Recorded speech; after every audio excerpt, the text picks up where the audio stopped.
جس وقت آپ نے لکھنا شروع کیا اس وقت اردو بڑی مشکل انداز کی، فارسی زدہ، عربی زدہ، بہت مشکل اور ثقیل اور بہت ہی مقفع مسجع یعنی سجی ہوئی اور بہت زیادہ قافیے کے ساتھ جو اردو تھی وہ لکھی اور پڑھی اور سمجھی جاتی تھی۔ سر سید احمد خان نے لوگوں کو اس بات پر راغب کیا کہ آسان ترین زبان جب استعمال کی جاتی ہے تو وہ قارئین کے، پڑھنے والوں کے دلوں میں زیادہ گھر کر جاتی ہے، اس لیے آسان ترین اردو زبان کو استعمال کرنا چاہیے۔ یہی وجہ ہے کہ آپ نے اس کام کا جو بیڑا اٹھایا تھا وہ آپ نے مکمل کیا، آسان ترین اردو لکھی آپ نے، اور اسی لیے آپ کا نام پڑ گیا جدید اردو نثر کا بانی۔ بانی بنیاد رکھنے والا، جدید اردو نثر کی بنیاد رکھنے والا۔ پھر اس کے بعد جو ہے آپ کو ایک اور خطاب دیا گیا، اور وہ خطاب دیا گیا 19ویں صدی کا مصلح قوم، یعنی اس 19ویں صدی میں اصلاح کرنے والا۔ کس کی اصلاح کرنے والا؟ قوم کی اصلاح کرنے والا جو ہے وہ ان کو خطاب دیا گیا، اور اس طرح سے سر سید احمد خان نے اپنی اس ذمہ داری کو پورا کیا۔ میں نے آپ کو بتایا کہ سر سید احمد خان، ابھی آپ نے مصنف کے تعارف میں پڑھا سر سید احمد خان کی تحریروں کا اصل مقصد کیا تھا، کیونکہ آغاز ہو چکا تھا کس کا؟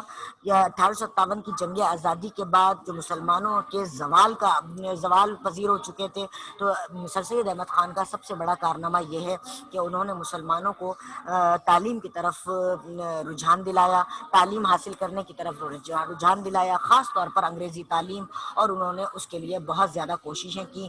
یہی وجہ ہے کہ انہوں نے کالج بھی بنایا جو بعد میں ترقی کرتے کرتے یونیورسٹی بن گیا۔ لہٰذا آپ نے اپنی تحریروں میں مسلمان نوجوان نسل کو وہ پیغام دیا کہ اگر انگریزوں سے آپ نے لڑنا ہے اور ان سے آپ نے نجات حاصل کرنی ہے تو اس کا صرف ایک ہی طریقہ ہے، اور وہ طریقہ یہ ہے کہ انگریزی زبان کی تعلیم حاصل کی جائے اور انگریزوں کے سامنے اپنا مدعا جو ہے رکھا جائے۔ کیا چاہتے تھے مسلمان یہ چاہتے تھے کہ کیونکہ ان کی 1000 سالہ جو حکومت تھی مسلمانوں کی ہندوستان پہ سے ختم ہوئی تھی، لہٰذا ہندوؤں کے زیر اثر رہ کر وہ کبھی بھی یہاں پر ترقی نہیں کر سکتے، لہٰذا ہمیں اب ہر حال میں اپنا الگ وطن حاصل کرنا ہے۔ یہ پوری تحریک کے بانی مبانی کون ہے؟ سر سید احمد خان ہے، اور ان کا شکر گزار ہونا چاہیے ہمیں کہ انہوں نے اپنے مضامین میں قوم کو اس بات کی طرف راغب کیا کہ جو اخلاق کو سنوارنے کی جو تعلیم ہے اس کی طرف انہوں نے راغب کیا۔ آئیے اب چلتے ہیں ان کے سبق کی طرف، اور سبق ہے امید کی خوشی۔ یہ امید کیا ہے؟ امید کا مطلب ہے آرزو، امید کا مطلب ہے آس، امید کا مطلب ہے توقع، امید کا مطلب ہے کہ کسی چیز کے بارے میں بہت اچھا جو ہے وہ اپنے ذہن میں ایک خاکہ بنانا، کسی بات کے بارے میں آرزو، خواہش کا اظہار کرنا۔ اب امید کی خوشی کے نام کا جو سبق آپ پڑھیں گے اس کے 3 ٹکڑے ہم پڑھیں گے۔ سب سے پہلا ٹکڑا جو ہے اس میں امید کو بتایا ہے مصنف نے کہ وہ دل کا سکون ہوتی ہے، فکرات دور کرنے کا ذریعہ ہوتی ہے۔ پھر دوسرے حصے میں، سبق کے دوسرے حصے میں مصنف نے ایک ماں اور بچے کا کردار یہاں پر ظاہر کیا ہے، جس میں یہ بتایا ہے کہ ماں بچے کو اپنی امید قرار دیتی ہے، اس کی پرورش پر پورا دھیان لگاتی ہے، پوری محنت کرتی ہے، اور اس طرح سے وہ اپنے بچے کو اس طرح سے پروان چڑھاتی ہے کہ اپنے ذہن کی، اپنے دل کی، اپنے جسم کی تمام کوششیں جو ہیں اس کے لیے، چاہے اس کے دل کو کتنی ہی تکلیفیں برداشت کرنی پڑیں، اس کے ذہن کو کتنی تکلیفیں برداشت کرنی پڑیں، جسمانی طور پر کتنی محنت کرنی پڑے، بہرحال ماں جو ہے وہ اپنے بچے کو پروان چڑھانے کے لیے ان تمام محنتوں کو انجام دیتی ہے۔ اور اس محنت کو انجام دینے کے بعد یہ دوسرا حصہ ہے سبق کا۔ تیسرے حصے میں حضرت یوسف علیہ السلام جو اللہ کے پیارے نبی ہیں، حضرت یعقوب علیہ السلام کے فرزند ہیں، ان کا واقعہ بیان کیا جو قرآن میں سورہ یوسف کی شکل میں ملتا ہے، لہٰذا اس کے حوالے سے تیسرے حصے میں حضرت یوسف علیہ السلام کی حالات زندگی اور مشکلات اور آنے والے اچھے دنوں کی امید رکھ کر امید کا دامن ہاتھ سے نہ چھوڑنے کی تاکید کی گئی ہے، اور لوگوں کو اس بات کی طرف راغب کیا گیا ہے کہ جس طرح حضرت یوسف علیہ السلام نے اللہ کا پیارا پیغمبر، پیارے نبی ہونے کے ساتھ ساتھ جب انہوں نے صبر کا دامن ہاتھ سے نہیں چھوڑا، امید کو اپنے دل سے لگا کر رکھا، امید کو جاگتا ہوا رکھا، تو یہی امید ہر ایک انسان کو جو ہے وہ کوشش پر آمادہ کرتی ہے، اور اسی کے بلبوتے پر انسان جو ہے وہ کامیاب ہو جاتا ہے اور اپنے دل کی خواہش کے مطابق جو نتیجہ اور رزلٹ ہے وہ حاصل کرتا ہے۔ میں نے ابھی آپ کو بتایا کہ سبق کا پہلا حصہ اس میں مصنف نے امید کو کیا قرار دیا گیا کہ وہ دل کا سکون ہے، کیا قرار دیا گیا کہ وہ فکرات کو دور کرنے کا ذریعہ ہے۔ آئیے پڑھتے ہیں پہلا والا پیراگراف۔ اے آسمانوں کی روشنی اور اے نا امید دلوں کی تسلی۔ کیا مطلب، کیا کہہ رہے ہیں مصنف؟ مصنف کہہ رہے ہیں کہ امید کیا ہے؟ امید ایک دیا ہے، ایک روشنی ہے، ایک ایسا بلب ہے جو ہمیں روشنی فراہم کر رہا ہے، ایک ایسا سورج ہے جو ہمیں روشنی دکھا رہا ہے۔ کس کی طرف؟ آسمانوں کی جو چمک ہے، آسمانوں میں جو روشنی نظر آتی ہے وہ امید کی وجہ سے نظر آتی ہے۔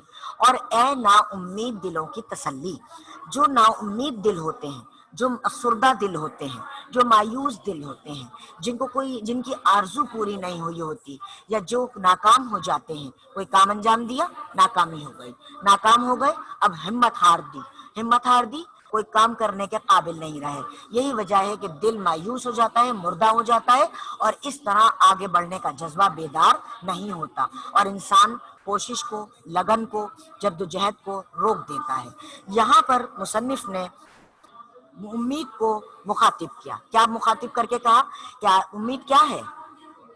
آرزو ہے، توقع ہے، آس ہے، لیکن کون ہے؟ آسمانوں کی روشنی کی شکل میں نظر آتی ہے، اور نا امید دلوں کی تسلی دیتی ہے۔ جو دل مایوس ہوتا ہے ان کو تسلی دیتی ہے۔ کیا ہوتا ہے؟ جب ہم کوئی کام کرتے ہیں اور اس میں اگر ہمیں ناکامی مل جائے تو ہمارا دل چھوٹا ہو جاتا ہے، ہم نا امید ہو کر بیٹھ جاتے ہیں، اور کوئی چیز ہمیں کسی کوشش پر آمادہ نہیں کرتی۔ لیکن اگر ہم اپنے دل میں امید کا دیا جلا لیں اور یہ کہیں کہ نہیں، اس مرتبہ میں ناکام ہو گیا، انشاءاللہ آگے میں بہت آگے بڑھ کر کام کروں گا، زیادہ محنت کروں گا، زیادہ کوشش کروں گا، اور امید مجھے یہ ہے کہ میں انشاءاللہ کامیاب ہو جاؤں گا، تو کیا ہوتا ہے؟ جواب بھی وہی ملتا ہے، رزلٹ، نتیجہ بھی وہی ملتا ہے۔ اب مصنف کیا کہہ رہے ہیں؟ تیری شاداب اور سرسبز باغ سے ہر ایک محبت کا پھل ملتا ہے۔ کیا مطلب؟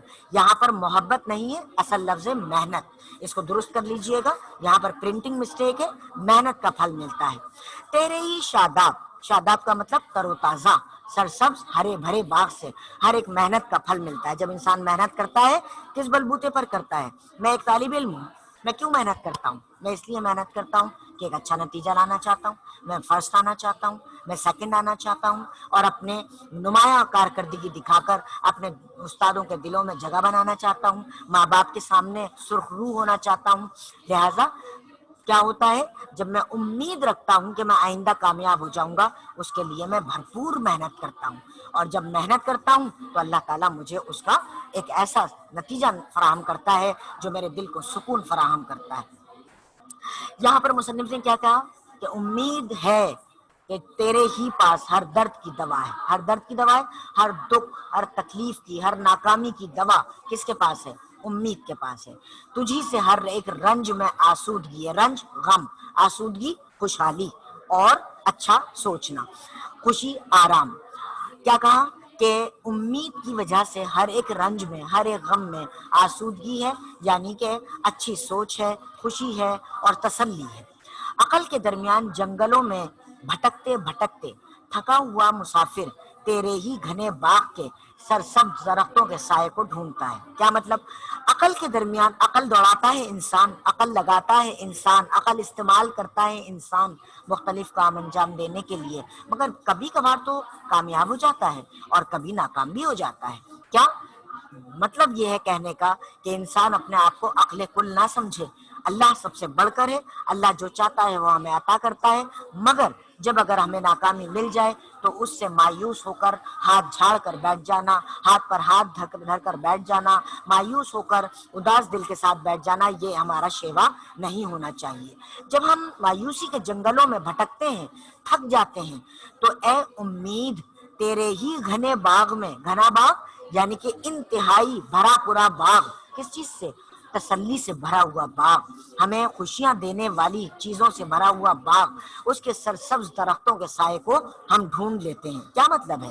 امید کی شکل میں ہم خوشیاں حاصل کرتے ہیں، وہاں کی ٹھنڈی ہوا، یعنی کہ امید کے باغ میں جو لہلاتے ہوئے درخت ہیں جو ہمیں تسلی دے رہے ہیں، سکون دے رہے ہیں، وہاں کی ٹھنڈی ہوا، خوش الحان، خوش اچھی الحان جمع ہے، عربی کے لفظ ہے لہن، لہن کا مطلب ہے آواز، اور اس کا جمع ہے الحان۔ تو اچھی آوازوں والے جانوروں کے راگ، راگ گانا گانا یعنی کہ اپنی آوازیں نکالنا، خوشی سے جب جانور اور پرندے اپنی آوازیں نکالتے ہیں اور کوکتے ہیں، جیسے کوئل کوکتی ہے، چڑیا چہکتی ہے، تو اس طرح سے جب وہ اپنی آوازوں کو نکالتے ہیں تو ان کو گانے سے تشبیہ دی گئی ہے۔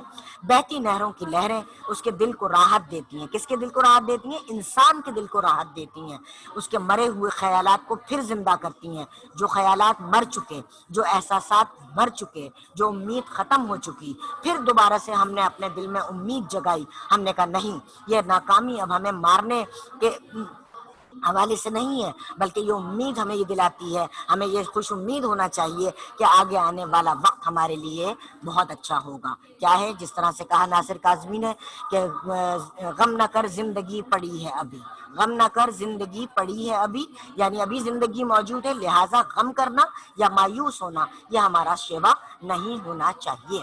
اچھا، پھر اس کے بعد کہا تمام فکریں دل سے دور کر دیتی ہے، اور دور دراز زمانے کی خیالی خوشیاں، یعنی پرانے زمانے میں جو خیال ہمیں آتا ہے، ہم ان خوشیوں کو یاد کرتے ہیں کہ جو خوشیاں ہم نے اپنے ماضی میں اٹھائیں، جو حاصل کی، جن سے ہمارے دل کو راحت ملی، جن سے ہمارا دماغ آسودہ ہوا، خوش ہوا، وہ تمام کی تمام خوشیاں جو ہیں وہ سب موجود ہوتی ہیں، موجود ہوتی ہیں، یعنی ہمارے دل کو راحت دیتی ہیں۔ ہم ماضی میں کبھی سفر کرتے ہیں، ہم ماضی کی باتوں کو سوچتے ہیں، ہم دیکھتے ہیں کہ کبھی ہمیں کامیابی حاصل ہوئی، ہم نے بہت سکون حاصل کیا، ہمیں فلاں کام میں جو ہے وہ کامیابی حاصل ہوئی، ہم نے سکون حاصل کیا، لوگوں میں ہمارا نام بنا، والدین میرے خوش ہوئے، یہ تمام چیزیں کیا ہے؟ یہ سب پہلا پیراگراف میں نے بتایا کہ پہلے پیراگراف میں مصنف نے اپنے قارئین کو یہ بات باور کرائی ہے کہ امید اصل میں دل کا سکون ہے، امید اصل میں فکروں کو دور کرنے کا ذریعہ ہے۔ یہ تمام معاملات، یہ سب کچھ جو بیان کیا ہے وہ ہمیں یہ سبق دیتا ہے کہ امید اصل میں ہے کیا۔ پہلا پیراگراف ہو گیا۔ دوسرے پیراگراف میں نے آپ کو تعارف میں پیش کیا تھا کہ یہاں پر بچے اور ماں کی ایک مثال دی گئی ہے، اور یہ بتایا گیا ہے کہ ہمیں کوئی بھی ماں اپنے بچے کو جو چھوٹا بچہ ہوتا ہے، جو ابھی کچھ بھی نہیں کہنے کے قابل، جو نہ کھانا مانگنے کے قابل، جو نہ یہ بتانے کے قابل کہ اس کو بھوک لگی ہے یا وہ بیمار ہے یا وہ گندا ہو گیا ہے تو اس کو صاف ہونے کی ضرورت ہے، وہ بچہ اتنا معمولی جو درجہ رکھتا ہے کہ جب اپنا کوئی کام نہیں کر سکتا، اس کو ماں پروان چڑھا کر جوان بناتی ہے، اور کس امید پر جوان بناتی ہے؟ اسی امید پر جوان بناتی ہے کہ یہ بچہ آگے چل کر میرے دل کی ٹھنڈک بنے گا، میری آنکھوں کا نور بنے گا، اور میرے دل کو قرار اس بچے کے تمام کاموں سے آئے گا۔ آئیے دیکھتے ہیں کہ ماں اور بچہ کس طرح سے، اور یہ مثال جو ہے کسی بھی ایک ماں اور بچے کی اس طرح کی نہیں ہے کہ کسی کوئی غیر کے لیے ہم بات کریں، یہ آپ کی اور میری مثال بھی ہو سکتی ہے، یہ ہر شخص کی مثال ہے۔ کیا کہا مصنف نے؟ دیکھ، ہم سے کہہ رہے ہیں، قارئین سے کہہ رہے ہیں، دیکھ، نادان، نادان نا سمجھ یعنی نہ جاننے والا، بے بس جس کا کوئی بس ہی نہ چلتا ہو، جو کوئی کام کرنے کے قابل نہ ہو، بچہ گہوارے میں سوتا ہے، گہوارے جھولے میں سوتا ہے، اس کی مصیبت زدہ ماں۔ کیوں کہا مصیبت زدہ ماں؟ کیونکہ ایک ماں ہے، بچے کو بھی سنبھال رہی ہے، گھر کا کام بھی کر رہی ہے، مختلف فکرات بھی ہیں، کھانا بھی پکانا ہے، گھر بھی صاف کرنا ہے، بچے کی ضرورت کا بھی خیال کرنا ہے، تو اس طرح مصیبت زدہ ماں یعنی کہ بہت سارے کاموں میں الجھی ہوئی ماں، اپنے دھندے میں لگی ہوئی، اپنے کام انجام دے رہی ہے، اور اس گہوارے کی ڈوری ہلاتی جاتی ہے، جھولے کو ہلاتی جاتی ہے، ہاتھ کام میں ہے، دل بچے میں ہے، زبان سے اس کو یوں لوری دیتی ہے، لوری دینا، گانا گانا۔ جب کوئی ماں اپنے بچے کو سلانے کے لیے کوئی نظم پڑھتی ہے، کوئی گانے کی شکل میں کوئی الفاظ ادا کرتی ہے، اس کو لوری کہتے ہیں۔ سو رے میرے بچے سو رے، کیا مطلب؟ سو جا میرے بچے سو جا، اے اپنے باپ کی مورت، اے اپنے باپ کی شکل رکھنے والے، میرے دل کی ٹھنڈک، یعنی بچہ کیا ہوتا ہے؟ ماں باپ کے دل کی ٹھنڈک ہوتا ہے، آنکھوں کی ٹھنڈک ہوتا ہے، ماں اور باپ خوشی حاصل کرتے ہیں، بچہ جب دیکھتے ہیں، بچے کو چھوٹے پن سے دیکھتے ہیں، جوانی کی عمر میں دیکھتے ہیں، ہر عمر ایک الگ مزہ رکھتی ہے، ہر عمر ایک الگ جو اہمیت ہے وہ رکھتی ہے، اور ہر عمر میں جو انسان وہ اپنی ماں اور باپ کا لاڈلا ہوتا ہے، اور اس سے ان کو محبت ہوتی ہے۔ اور میرے دل کی ٹھنڈک سو رہے، سو جا میرے بچے سو جا، اے میرے دل کی کوپل، کوپل